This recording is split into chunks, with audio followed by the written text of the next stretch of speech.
Hey friends, welcome back to Belle's Library. So this week I am in Western Michigan on Lake Michigan. See?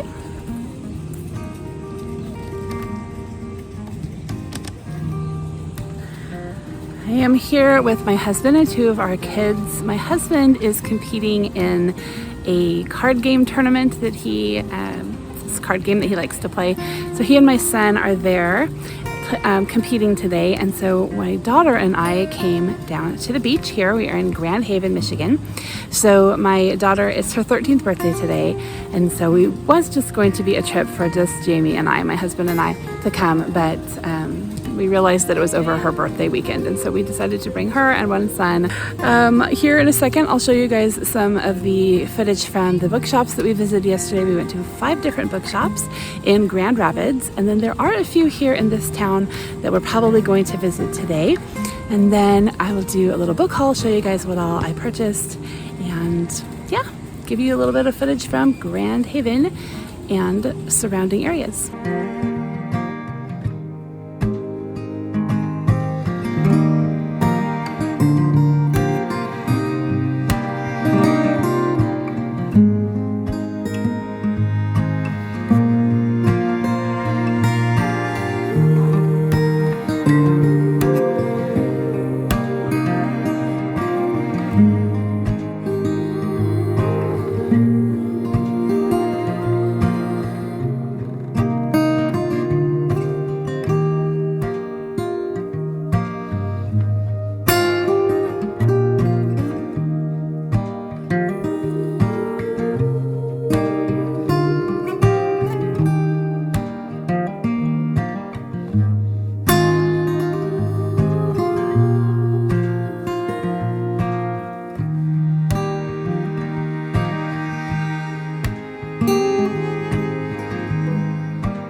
Okay everybody, I wanted to share with you guys the book haul that I made while I was shopping in Grand Rapids and Grand Haven, Michigan. There are 11 books here, which I think is actually the same amount of books that I bought when I was in England in April, so that's funny. I must have a thing for 11. But I did buy a big stack of books for Cynthia, my daughter, also, but she didn't want to come on the video. So I just wanted to show you guys real quick what I got and talk a little bit about these. So the first place we stopped, this is Schuler Books, and it came in this cute bag, right? Because we know that part of the fun of book shopping is the aesthetically pleasing goodies surrounding it, right?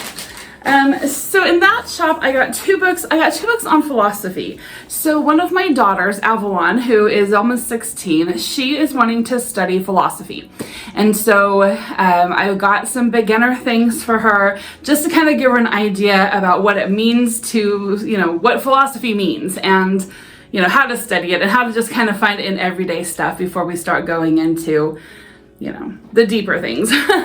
So one of the books I got her is this one. It's called Lies, Deception, and Truth. It looks kind of 90s, but it's all about lies. What kind of lies do we accept as, humans, and what kind of lies do we not accept? So, do we lie to keep from hurting a friend's feelings? Do we lie to protect someone? Would we lie to help a crime be solved? What kind of lies are okay? And then just kind of the study of, truth and just all that kind of just basics. So just like a social philosophy, I guess. Anyway, I think it'll be really good. It'll be really basic. It'll kind of help her understand, when we are, doing philosophy, what exactly is that and how does that apply, on the daily? It's no more than just Socrates, Plato, and Aristotle, right? Okay, so then the next one, this is Lord of the Rings philosophy.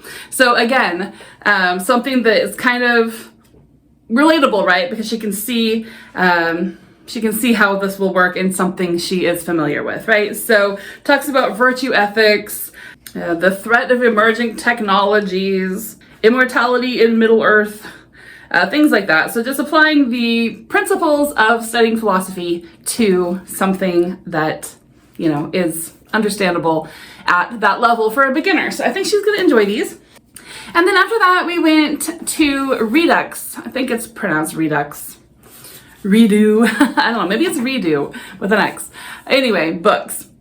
It's a bookshop. So I picked up this in the Michigan section called The Women of Copper Country.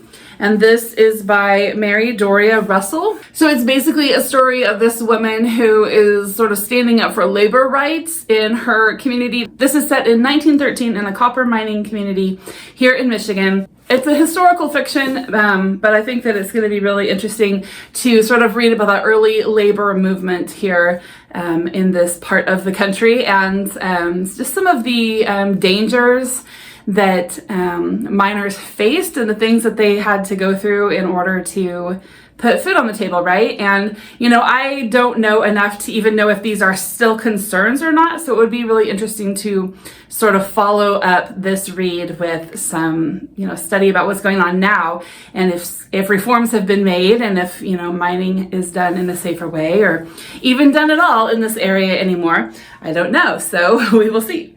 For those of you who don't know, we are from Northwest Arkansas, so we're about, 11 or 12 hours from home right now, in a completely different part of the nation. We are up at the very top of the U.S. We are on the shores of Lake Michigan. So if you look on the map, up at the top, kind of middle-ish, the Great Lakes, we are on the one that is shaped like an eggplant. So that is, like I said, 11 or 12 hours from home, where we live in Northwest Arkansas, which is down right at the beginning of the South, one of the southern states. So different culture, different, history, whatever, and a place that I am not familiar with. I am originally from the Northwest of the U.S. in Oregon, and so Michigan is the furthest northeast I've ever been, and I don't know much about it.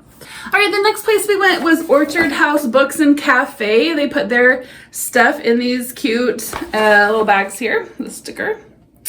And this was my favorite shop. Like if I lived here, I would be hanging out at this shop all the time. Kithia wasn't so much into it, but I think she was just, you know, distracted, whatever, it's her age. But this was beautiful. So you can see in the video, it's the one that has all the flowers painted on the outside. It has two different, what I could tell, two different sort of cafe seating area type things inside. One is towards the back, has cafe tables set up. And then the other one is towards the front, and it's kind of like this all glassed in, like sunroom type room with all kinds of seating. And so the shop has books that seem to have been curated to sort of match the look of the store, right? The aesthetic of the store. And so you'll see in the video, there's lots of different, you know, pretty, just gorgeous books and a whole wall that's been wallpapered with pretty wildflowers. But when looking around the selection of books, they all have bright, pretty covers. You know, they just kind of fit that whole feel. And so I'm curious if, you know, a lot of what the buyers do is go down through and you know, their book buying magazines or whatever it is you guys use and pick out like the prettiest books to put in their shop. So if you're watching this video, Orchard Books people, let me know. But, anyway, I was in love when I went in there. They had like a coffee bar with pastries and things, and I don't know what else. Cynthia was kind of done when we went in there, but oh, I could have stayed and came back. But I did pick up this. This is The Wizard of Oz and some other stories, and it is kind of hard to tell on the video and even on the website, but the cover is made to look as if it were all embroidered. And so the front and cover and back cover are the same as far as the embroidery look, the little things there. And then look at that. That is like the back of the work, right? So if you're familiar with embroidery, like there's the front and then the back is all the strings sort of being tucked in and, you know, knotted up and finished up. So that is just so creative and cool. So there's a few other titles in this series. They had The Secret Garden there, but I went online and there are a few other titles. So this is put out by Penguin. This is Penguin Threads. So I just think this is gorgeous.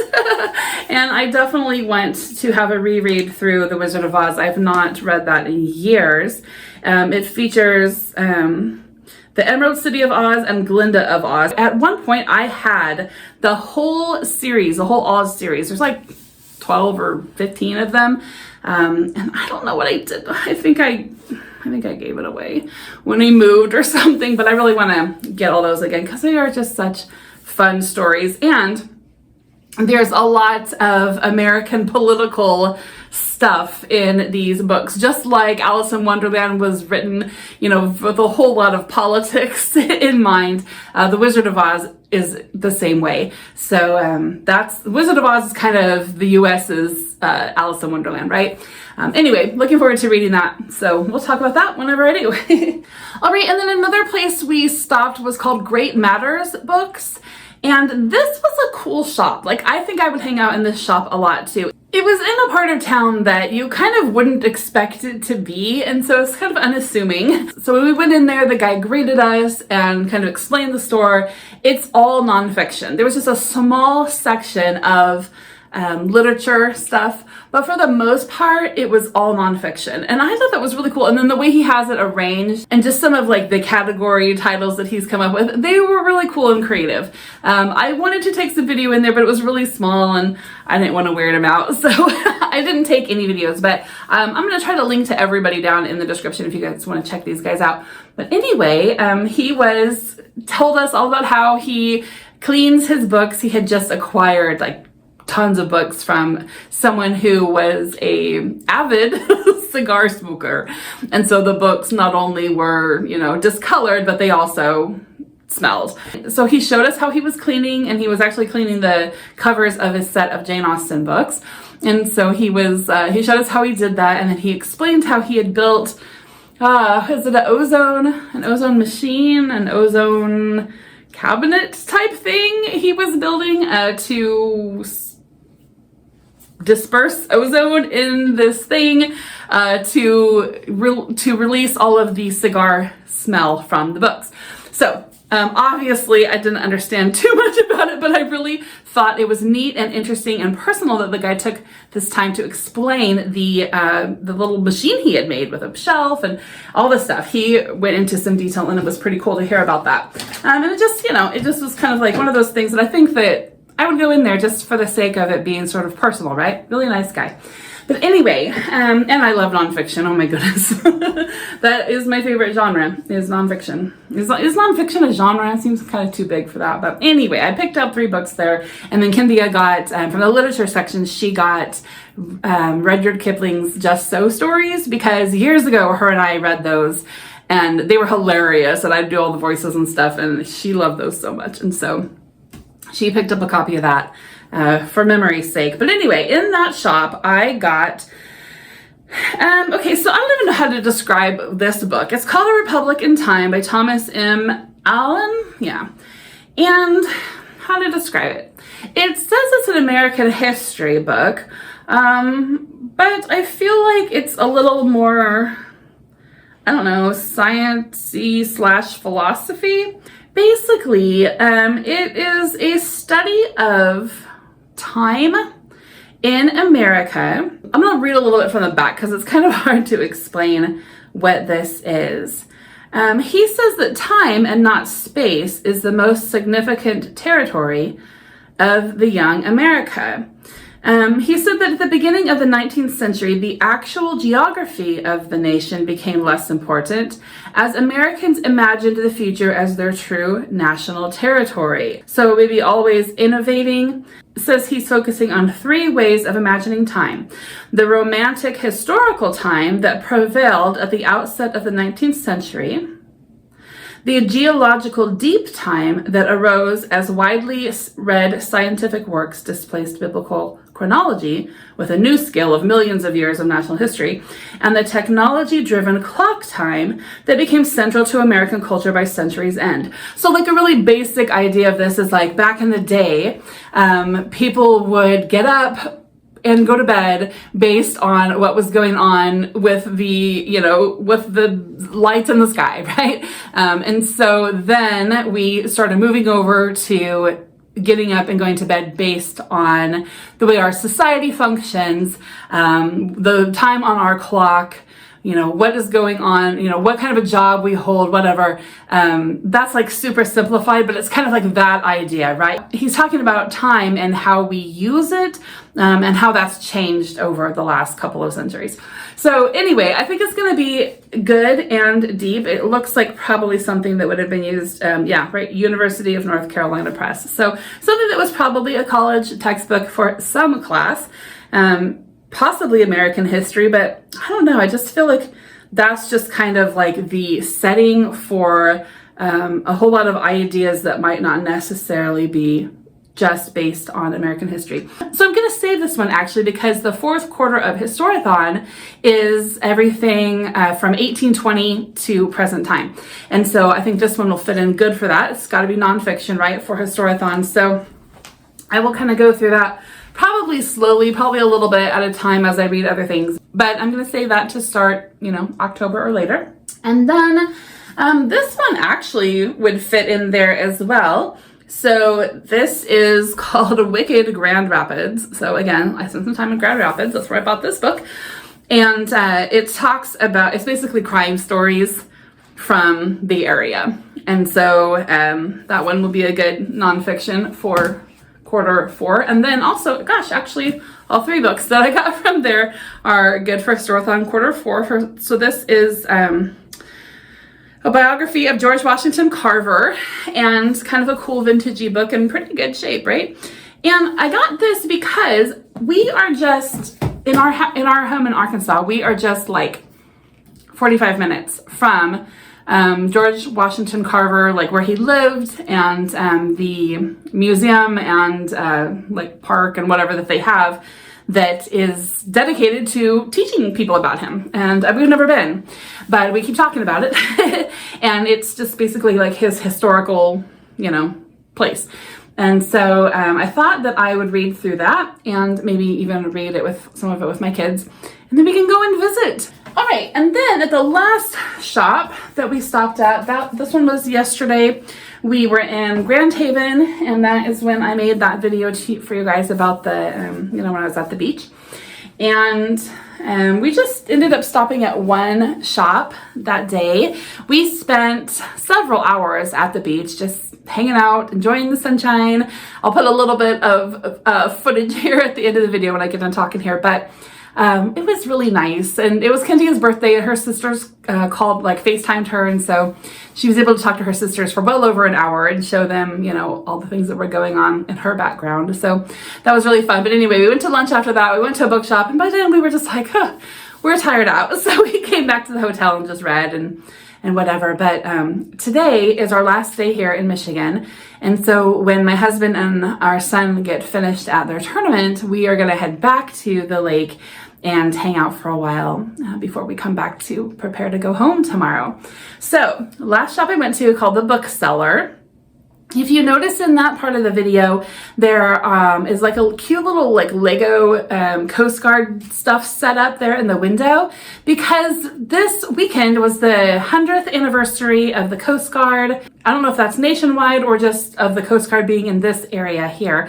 But anyway, they had all kinds of cool ships down there at the lake, and there was a carnival going on and all kinds of just fanfare and fun for the Coast Guard celebration. So this shop was getting into the spirit as well with that cute window display. So I wanted to make sure you guys got to see that. So I got 4 books there. Yeah, they're all nonfiction.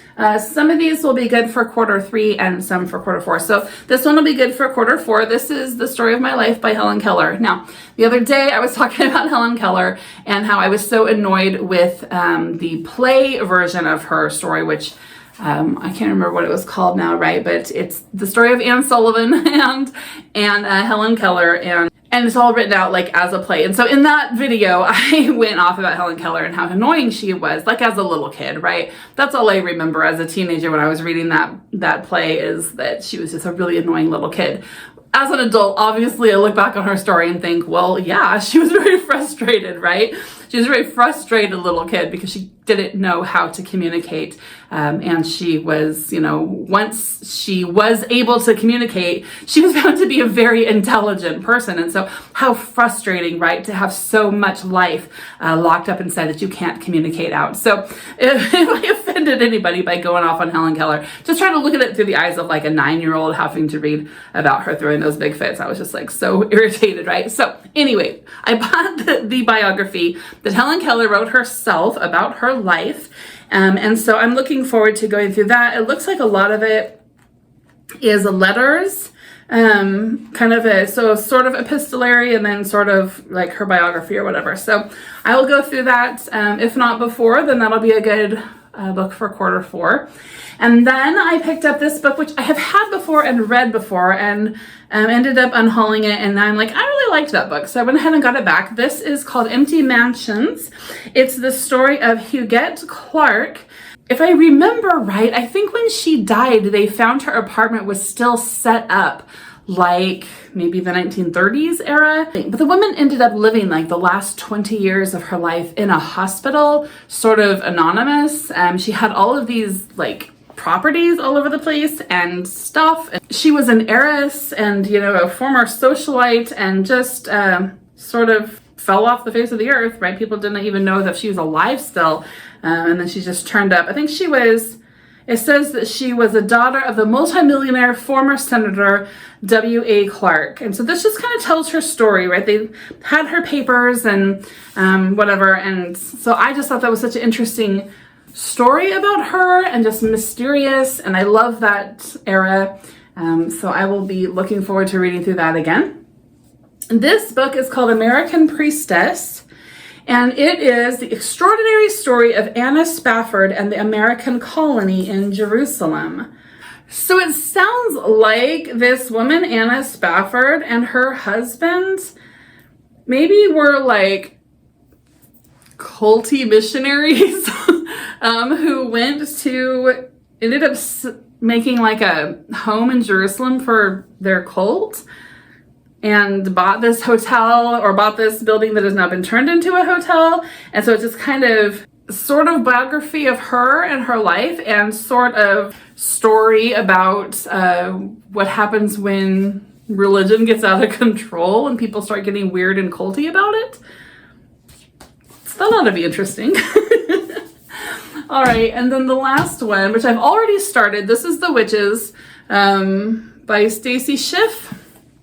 And this is basically a story about the Salem witch trials, told from a perspective that I have not yet really seen. I started it last night, actually, because I had finished what I was on, and I'm on page 56. I'm loving it already. I really like the angle at which this woman is coming from. She's made it very interesting right from the beginning, because it's a big book, right? So like, you're kind of like, whoo, do I want to get into that? But right from the start, it's very interesting. Because right from the start, she dispels many of the things that we have come to believe about the Salem witch trials, such as Tituba, the Indian, girl that supposedly led everybody astray, or she addresses things that Arthur Miller or Nathaniel Hawthorne brought into the story that now we take as fact. Like, it's just, she dispels a lot of myths, and then, she's getting to the heart of what actually happened according to research, and not according to what has become, a national myth and legend for us. So the story of the Salem witch trials has always really intrigued me. I'm not into witchiness or witchcraft or anything like that. But reading about that history has intrigued me because, and that's one of the reasons why Nathaniel Hawthorne is one of my favorite authors also, is because he writes about religious hypocrisy. And that is a subject that is really important to me. You guys know I have a ministry channel. I am a Bible-believing follower of Messiah, but I do not subscribe to mainstream Christianity anymore at all. And my ministry channel is kind of a, here, let me help you escape the lies and just live by the Bible sort of a ministry. And so this whole, deal with the witch trials, and again, Nathaniel Hawthorne and a lot of the stories he writes, it's really about religious hypocrisy. It's really about, paying more attention to the speck in someone's eye so you don't have to address the log in your own eye, and that abuse of power. But this book, The Witches, is a look at what the research, what the history actually has laid down about these people, what happened during this time.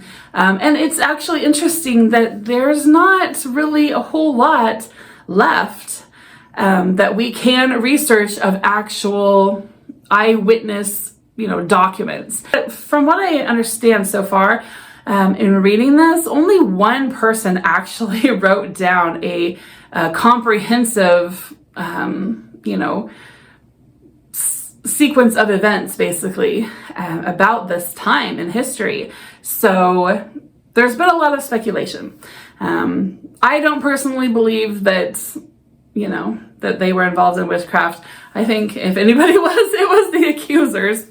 And so anyway, I'm enjoying that, and that is a great book for Historathon Quarter 3, which we are currently in. That quarter deals with everything from, 1500 to 1820. And so obviously this, was late 17th century. So that's my book haul. I've had a really good time. I'm so glad that we chose to go book shopping during our trip, and that I came here with a big bookworm in my daughter Cynthia, because we've both had a really good time just being in the presence of great books. Hope you guys are having a great day. I'll put a little bit of footage here at the end of this kind of long video, and I will see you all soon. Bye-bye.